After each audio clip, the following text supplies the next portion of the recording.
On the night of November 5th, 1954, 37-year-old Florence Cox was blissfully asleep in the bedroom of her LA apartment, completely oblivious to the two shady men lurking outside her apartment building.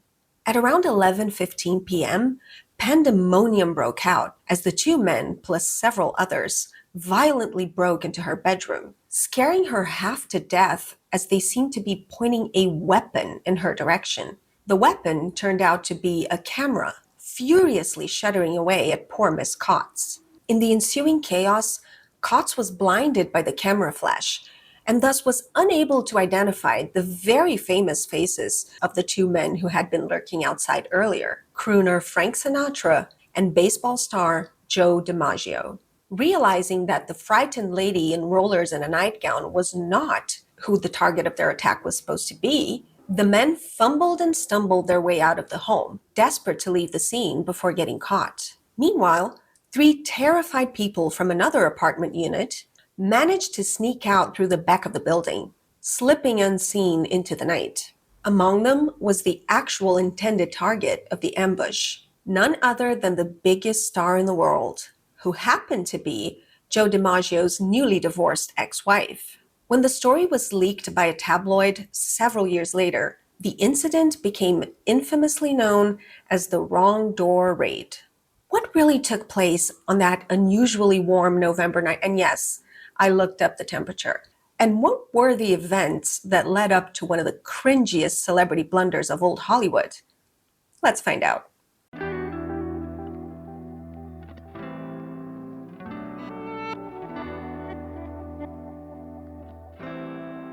Hello, my restless friends. Welcome to Too Lady to Rest, where we talk about art, culture, and all things vintage gossip.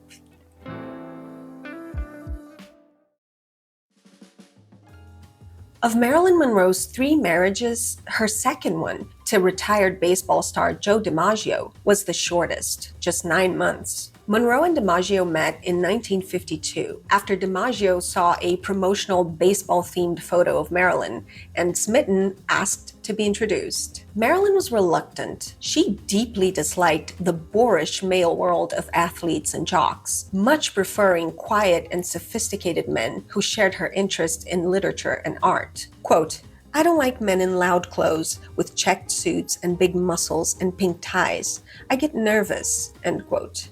Who is she describing? However, assured that DiMaggio was not like other athletes, she agreed and showed up 2 hours late to a blind date with DiMaggio and a couple of their mutual friends. That evening, Marilyn slowly became impressed with the aura of authority that DiMaggio sort of exuded. Throughout their dinner, many starstruck men would approach their table to shake hands with DiMaggio, who would respond with kindness and dignity and really didn't seem to be trying to impress Marilyn, which ironically did impress her. Besides, Marilyn was used to being the center of attention, so not being the center of attention for once kind of intrigued her. Later that evening, DiMaggio walked Marilyn to her car and asked her for a ride to his hotel. She agreed, and finally alone, they drove around LA for hours and hours just talking. So they really connected that night. Something about DiMaggio and his general daddy energy, some might call it BDE, and it was not just E, if you know what I mean, Really appealed to Marilyn, who had always been attracted to older men. DiMaggio was 12 years Marilyn's senior, and in a completely different stage of his career compared to her. At 37, DiMaggio had retired from baseball. Financially secure, he mostly coasted on his past glories and occupied his time with publicity events and cheesy commercials. Ready to settle down, DiMaggio was looking for a traditional Italian-style wife, a woman who aspired to little more than being a housewife, bearing his children, and serving him dinner in front of the TV, where he spent most of his time. According to Marilyn's close friend and journalist, Sidney Skolsky, quote, "DiMaggio's lifestyle added up to beer, TV, and the old lady, the wife who ran third to the Late Show and a can of beer, night after night after night. She couldn't settle for that, not even with an all-American hero," end quote. Indeed, at 25 years old, Marilyn's career was just taking off. This was around the time of some of her most iconic hits, such as Gentlemen Prefer Blondes, How to Marry a Millionaire, and of course, The 7-Year Itch. And as much as she liked to give the press quotes like, "Marriage is my main career from now on," and "A career is wonderful, but you can't curl up with it on a cold night," the truth is that Marilyn was extremely ambitious and she cared a great deal about her career. Every single aspect of her public image was carefully crafted by Marilyn, who would spend hours and hours every day working on her modeling and acting skills, perfecting her makeup routine, coming up with stories for the press. So I'm sure while part of her did yearn for that traditional marriage kind of situation, as I'm sure it brought a sense of comfort to her, it turned out that their expectations of the relationship were vastly different. Even more troubling than their inherent incompatibilities, though, was Joe DiMaggio's jealousy and aggressiveness. A typical Italian man of his era, Joe DiMaggio expected Marilyn to drop her career and dedicate herself completely to being his wife. He reportedly made no effort to conceal his disdain for Marilyn's career. He hated nearly all of her friends and acquaintances from the movie business. He refused to entertain them if they came over, making everybody uncomfortable. He despised it when she showed off her body, becoming belligerent and cruel whenever Marilyn got more attention from the press and the public than himself. Remember, Joe DiMaggio was a huge star. So he was used to being the protagonist, and he wanted to continue to be the protagonist in his marriage. And in order for that to happen, Joe DiMaggio expected Marilyn to drop her career and leave everything behind, dedicating herself instead to his wants and needs exclusively. In addition to her ambition and how much she cared about her career and was unwilling to let it go, Marilyn was a natural exhibitionist who loved to show off her body, even when she wasn't supposed to. Designer Billy Trevilla, who dressed Marilyn for many of her movies, shared a cute little anecdote that illustrates this. On the set of Monkey Business, he dressed Marilyn in a demure full-skirt costume for the roller skating scene, believing he'd been able to rein in her exhibitionism. He then watched as, quote, "she literally reached back, parted her buttocks, and stuck some of the pleats in the crack to hold them in place," end quote.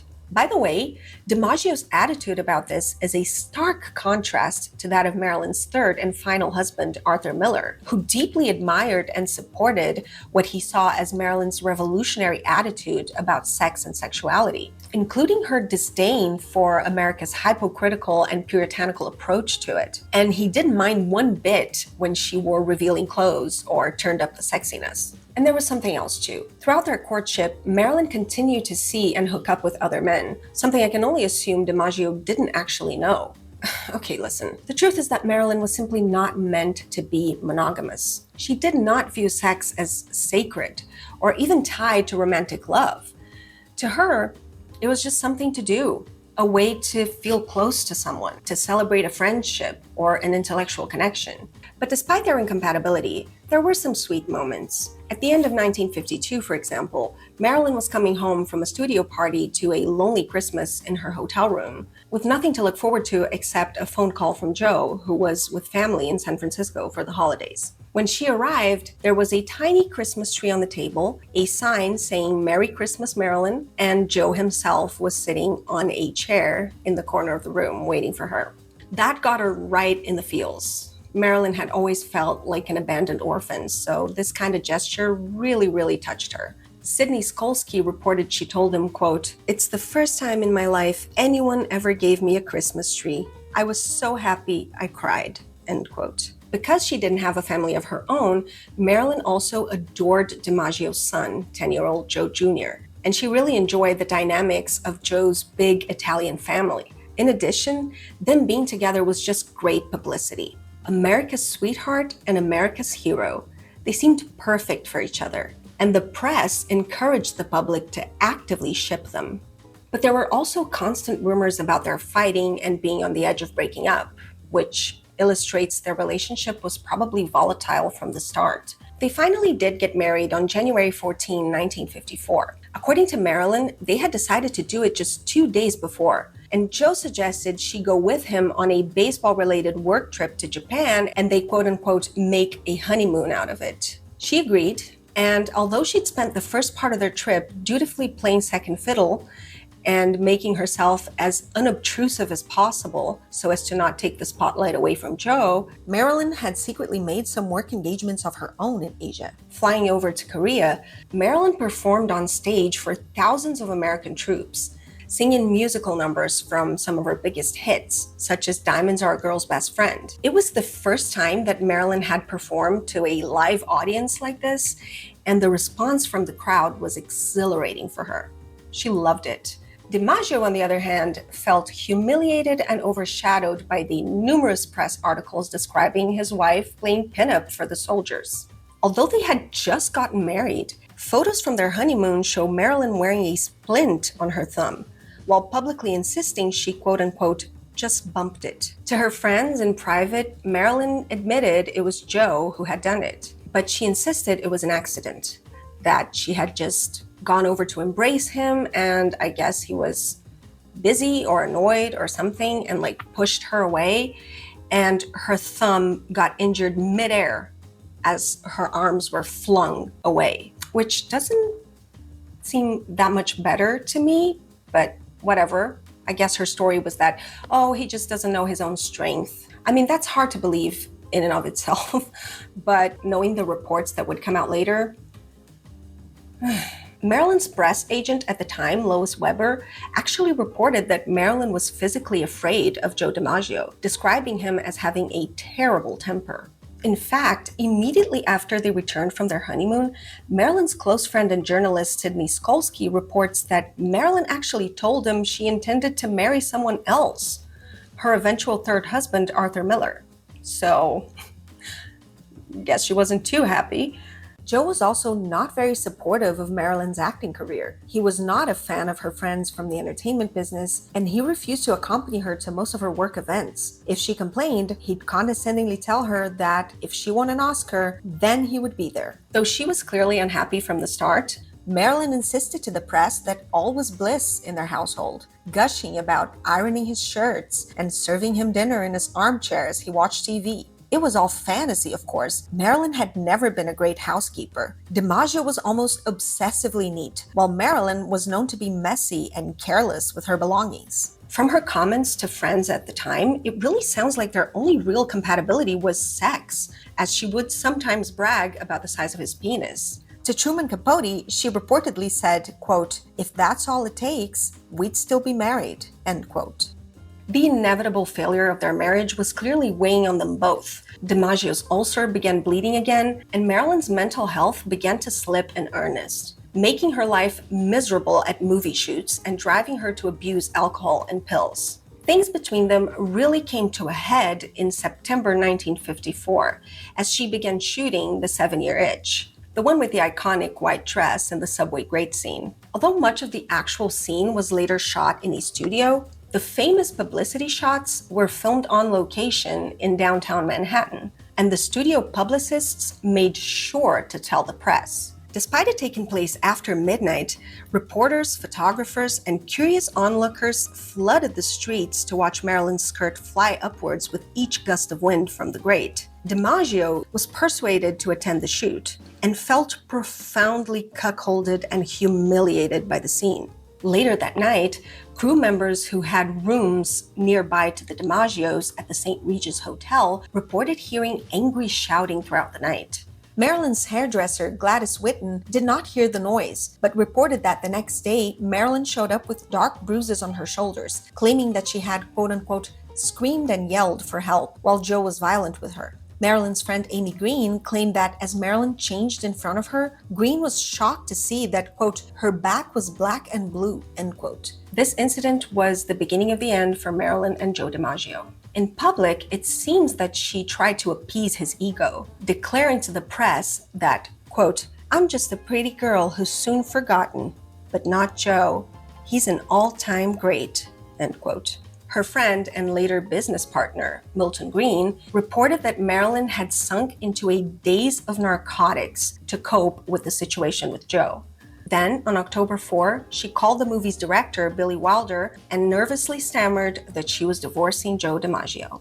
The 20th Century Fox publicity department immediately began spinning the story, making sure that Marilyn appeared properly distraught and fragile in front of the cameras, leaning on others for support. Though they amped up the drama, I'm sure not much acting was needed on Marilyn's part. She clearly was distraught. The next day, however, she reported to her makeup artist that she, quote, felt alive for the first time in days, end quote. Now that it was virtually all over, at least until the divorce hearing, things appeared to be looking up. But sadly, Marilyn's DiMaggio-inflicted torment was not yet over. By the way, if you enjoy this kind of content, deep dives into old Hollywood and juicy vintage tea, please consider giving us a like, subscribing to the channel, and leaving a comment to let me know what you think. That kind of engagement really goes a long way in helping the algorithm find us, so I would really appreciate it. And if you'd like to support the channel further, please consider joining our Patreon or becoming a channel member. Right now, those are just to support the channel because I haven't really put up any extra content behind those paywalls right now, but I'm trying to think of like cool extra content to offer. So let me know if you have any suggestions or if you have any sort of content that you would consider paying for to help support the channel. One of the kinds of content that I'm considering, for instance, is astrological themed content because astrology is a special interest of mine.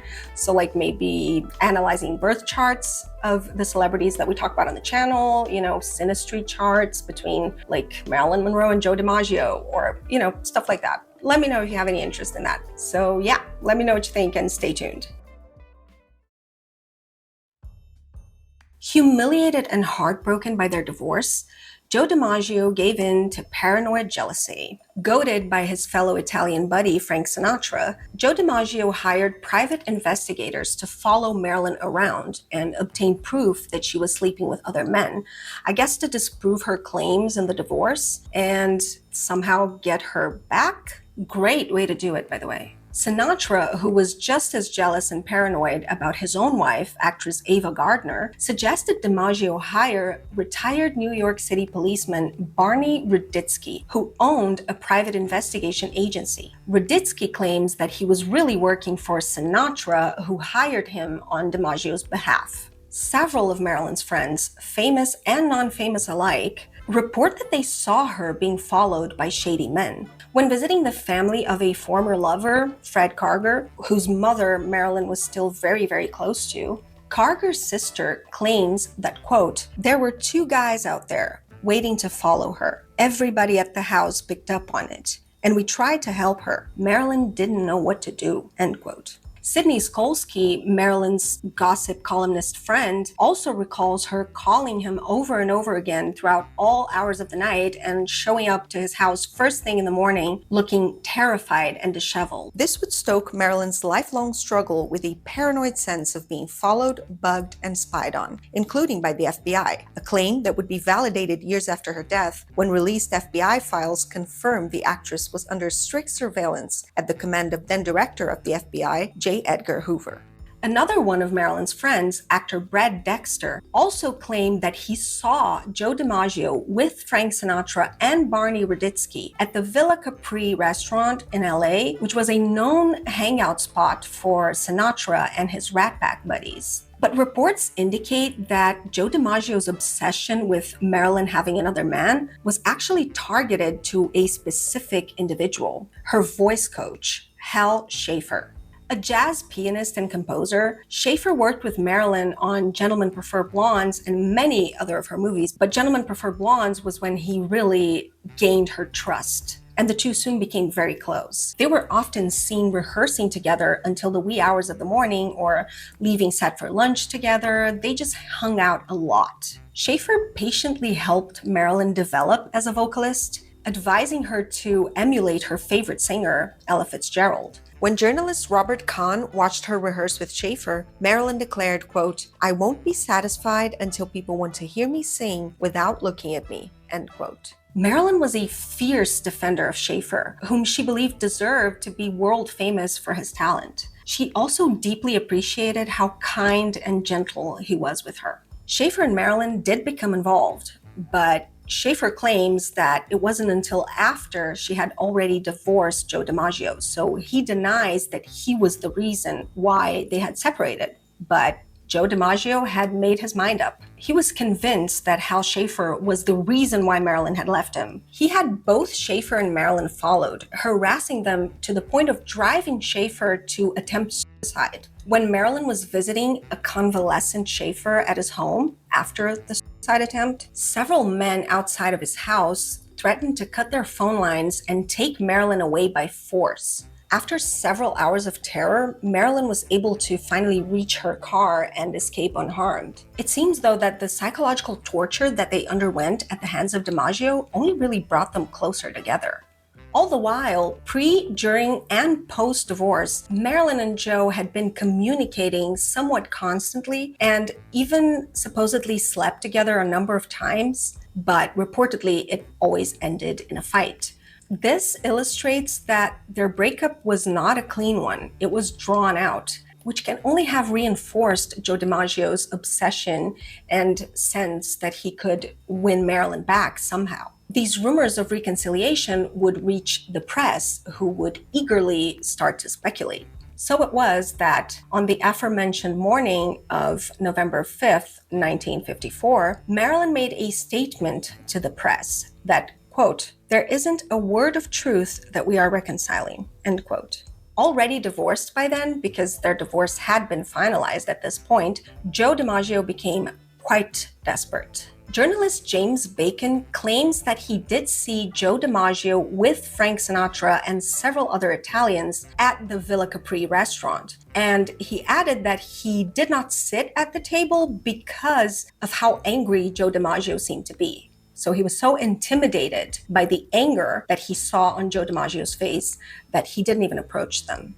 Meanwhile, a detective employed by Ruditsky, Philip Irwin, saw Marilyn's car parked across town at 8122 Waring Avenue and called his boss, who then relayed the message to Frank Sinatra. DiMaggio and Sinatra then rushed to the location, parking behind Marilyn's car and trying to figure out what they were going to do, because they didn't actually know which of the 3 apartments in the apartment building was the correct one, where Marilyn supposedly was meeting her lover, Hal Schaefer. At this point, the building's landlady, Virginia Blaskin, reports she saw the 2 men outside, whom she later identified as Joe DiMaggio and Frank Sinatra. Her description of them is hilarious, by the way. She said she saw 2 men, quote, "a tall one and a short one. The tall one was mad and was walking up and down. The little one was jumping up and down and grinning at me," end quote.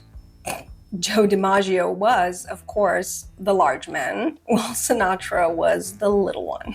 At the scene, Irwin briefed them that he had seen a disguised Marilyn walk into one of the apartments, but he didn't know which one it was. Joined by a party of other men whose identities were never fully determined, DiMaggio and Sinatra somehow picked one of the doors, I guess at random, and violently broke in, harshly waking its only occupant, Florence Cox. She later recalled, quote, "I was terrified.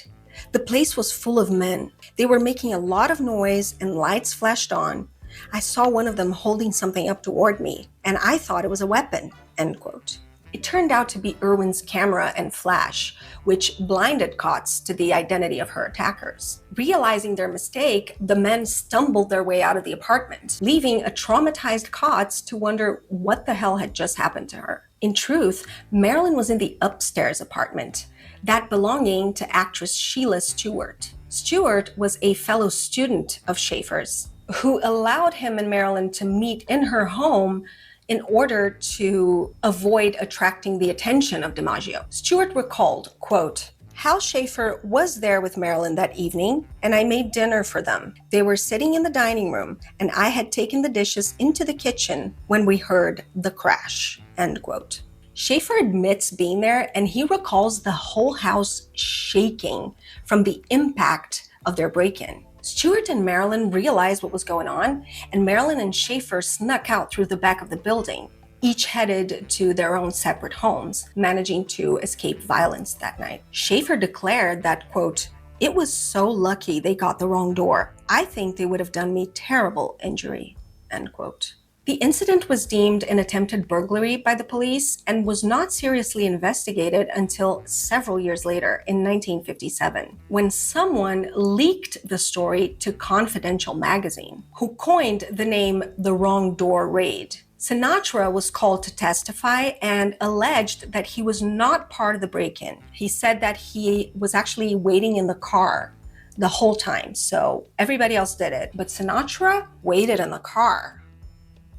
But the original detective who had spotted Marilyn there, Philip Irwin, his version contradicted that of Sinatra's.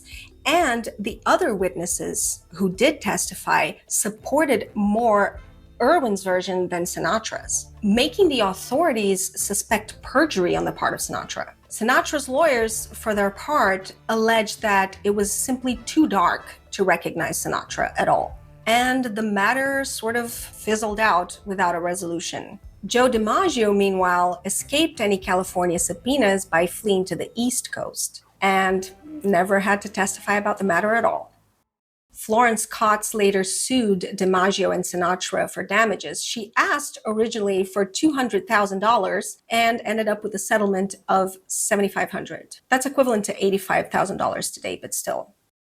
As for Marilyn and Joe DiMaggio, unfortunately, it took her a little longer to kick him out of her life completely. That very same night of the attack, DiMaggio allegedly went directly to Marilyn's house after, where he stayed until the next day when Marilyn was admitted to the hospital for a gynecological operation, likely to remove some endometriosis tissue. DiMaggio allegedly drove her there and waited for her in the doctor's lounge or pacing the corridors of the hospital outside of her room. They were even seen dining together at the Villa Capri, the very same restaurant where DiMaggio had actually planned the attack only a week before. But it does seem that a few weeks later, things were well and truly over between them. The incident also put a bitter end to Marilyn's relationship with Hal Schaefer, who said that he was deeply in love with her by then. Another sad detail of all this is that just a day before the incident, Marilyn had been honored at a party to celebrate the completion of the 7-year itch, which symbolized her acceptance by the Hollywood elites at last. But now, broken and defeated both physically by her health issues and mentally by the abuse she suffered at the hands of both Joe DiMaggio and the studio executives, Marilyn decided to leave Hollywood and DiMaggio behind and start a new life on the East Coast, where she went on to found her own production company, Marilyn Monroe Productions, and study at the famed Actors Studio under Lee Strasberg and alongside Marlon Brando and other respected stage actors of the era. DiMaggio reappeared in Marilyn's life a decade later, a few months before she died in early 1961. That February, Marilyn was admitted to Payne Whitney, a mental hospital, not realizing that she was not about to get a few weeks of rest and relaxation, but was instead treated as a dangerous mental patient and kept in the clinic against her will. That harrowing ordeal deserves its own video someday. But in the end, a desperate Marilyn called Joe DiMaggio, who was in Florida at the time. Joe, who had never gotten over Marilyn, flew to New York immediately and threatened to break down the hospital if they didn't release Marilyn into his care, which they then finally did. Who knew that temper would come in handy someday, huh? They remained somewhat close until her death, with Joe obviously hoping they'd get back together. Now, to his credit, it does appear that Joe decided to work on himself in earnest after losing Marilyn. He reportedly went to therapy for his anger issues and dutifully respected her boundaries once they became close again. When his belongings were auctioned after his death in 1999, among them was a list of rules that he had set for himself when it came to Marilyn. Here's what it said. 1. Don't ever be critical. 2. Forget ego and pride. 3. Talk from the heart. 4. Be warm, affectionate, plus love. 5. Don't be a scrike? I'm not sure what it says there, but it looks like scrike. God, I hope that's not a slur or something. 6. Be patient, no matter what. 7. No jealousy. Remember, this is not your wife. She's a fine girl, and remember how unhappy you made her. Happiness is what you strive for her. Don't talk about her business or her friends. Be friendly towards her friends. Don't forget how lonesome and unhappy you are, especially without her. That Christmas, Marilyn's last, DiMaggio gifted her with bundles of poinsettias, echoing his surprise for her back in 1952. Several days later, she allegedly told a friend that DiMaggio had finally accepted the arrangement that she had always wanted, essentially an open, non-monogamous relationship where they would be together, but they would be free to date other people. Indeed, despite their rapprochement, Marilyn was known to be involved with several other men at this time, including Frank Sinatra and, of course, both Kennedy brothers. But again, that's a story for another time. On the one hand, it's not hard for me to believe that Joe would agree to those terms, considering how desperate he was to get Marilyn back. On the other hand, though, it's really hard for me to imagine a man this jealous handling that situation well. I don't know. It just seems too good to be true. I don't think that even if it is true that he accepted that arrangement and that they were going to be together in that way, in an open relationship, I can't see that working out long term. Either way, there aren't really any significant reports of them fighting this time around. So maybe he really had improved and was willing to connect with Marilyn on her terms. In the words of Marilyn's biographer, Anthony Summers, though, quote, Marilyn would humor his obsession, would be grateful for his help, but she would never give him her heart, end quote. After Marilyn's death, it was Joe DiMaggio who claimed her body, which would otherwise go unclaimed until Marilyn's sister Bernice could get to Hollywood. DiMaggio was also responsible for arranging her funeral and was described by all involved as being inconsolable over her death, crying and telling her over and over again how much he loved her. In fact, he was so involved with the funeral that many people still mistakenly believe that he paid for it, but records show that Marilyn's estate actually paid for her funeral. That did not stop Joe from exerting full control over the proceedings, barring many of Marilyn's closest Hollywood friends from attending the service and saying their final goodbyes to her. For 20 years after Marilyn's death, Joe had a pair of red roses delivered 3 times a week to her grave. The standing order was finally canceled in 1982 with no reason given. His devotion to her until death and beyond is often portrayed as like romantic, but I don't know. It feels to me that in his overwhelming grief, Joe forgot all about his guidelines. Like, it seemed like his list of rules didn't really apply once Marilyn died. In his note, he told himself to remember that this was not his wife, but he was so controlling over her body that he actually kept her friends from seeing her one last time and saying their goodbyes and getting their closure. Is that what Marilyn would have wanted? I doubt that. Like, it's one thing to keep reporters out. It's one thing to keep journalists out. It's one thing to keep vultures out. But these were Marilyn's friends. You know, not everyone was a predator. Not everyone was a vulture. DiMaggio was not the only person that she mattered to. And again, I do give him props for working on himself, actually being willing to go to therapy, to do the work, and, you know, make sure that if he ever got a chance with her again, that he was going to treat her differently this time around. I think that's great.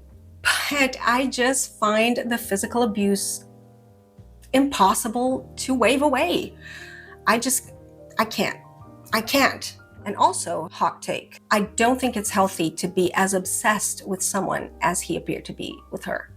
Then again, she was the Marilyn Monroe, so I guess I kind of get it. We'll never know what might have happened had Marilyn lived. Some biographers affirm that she was preparing to remarry Joe shortly after her death, and that she was happier than she had been in a long time. But historically, the worst episodes of Marilyn's pill addiction had usually taken place when she was experiencing trouble in her intimate relationships. And by August 1962, she was deep into her Kennedy obsession, first with one brother, then the other, fantasizing about marrying them and becoming First Lady of the United States. Again, a topic for another video. Thank you for making it this far. If you've enjoyed the video, please don't forget to like, subscribe, share, and leave a comment. It means so much to me and to the channel. If there's any particular piece of old tea that you'd like to see me cover, don't hesitate to let me know in the comments. I'm already working on some ideas that were suggested in the comments. I'm currently working on a deep dive on Maryland's political history, which may or may not turn into a several-part series or individual videos in the future. I'm not sure yet. I'm also planning videos on the Kennedys, the Spice Girls, that's a segue, and of course, my one and only queen, the Welsh witch herself, Stevie Nicks. So stay tuned. Bye.